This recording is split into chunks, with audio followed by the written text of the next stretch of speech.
Ha? Rapist? Mother? Ano na naman itong mga pagpipilian na to? Ha? Choose someone to die today? Siyempre, mas pipiliin ko itong rapist kaysa sa sarili kong nanay. Bakit ko naman papatayin yung sarili kong nanay kaya ayan yung nagluwal sa akin? Kaya dapat rapist yung piliin ko para mabawas-bawasan na yung mga kriminal dito sa mundo. Huy, Besh, para ngayon ka na lang ulit lumabas ah. Ngayon na lang kita nakita eh. Okay lang naman ako, Besh. Actually, hindi nga ako pinapayagang lumabas ni Mama eh. Grounded niya ako ngayon, Besh. Kasi daw, paano ba naman, grounded niya ako simula nung nalaman niyang may umaaligid na rapist dito sa baryo natin. Kaya ikaw mag-iingat ka ha. Ah, ganun ba, Besh? Nakakatakot naman pala. Tara, umuwi na tayo, Besh. Baka kung ano pang mangyari sa atin. O sige, Besh. Dito na ako ha. Oh, anak, anong ginagawa mo dito? Bakit gala ka ng gala? Atay, pauwi na rin po ako, tay. O sige anak, umuwi ka na agad ha. At meron pa akong mga misyong kailangan gawin. O sige po, tay. Sige anak, mag-iingat ka ha. Bakit kaya ganun? Bakit parang iba yung nararamdaman ko kay tatay? Ano kaya yung misyon na gagawin niya? Uy, Insan! Ay, Insan! Kamusta ka? Anong balita sa'yo?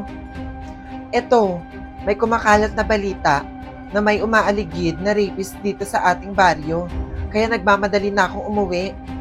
Ah, talaga ba? Eh si tita, kamusta? Okay lang naman siya, Insan. Oh, speaking of, si Mama.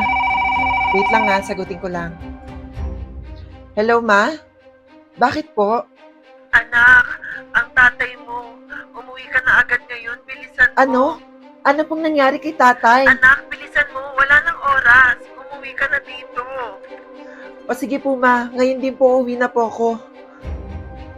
Insan, uuwi muna ako saglit ha. Emergency lang. O sige, Insan. Balitaan mo na lang ako kay Tito ha. Mag-iingat ka ha. Ma, andito na po ako. Kamusta po si tatay? Ano po nangyari sa kanya?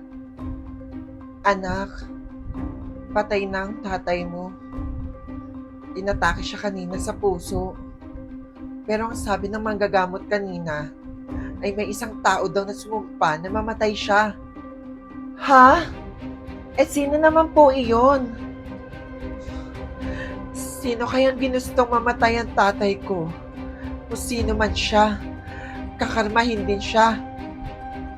Anak, paano mo nagawa yun sa tatay mo?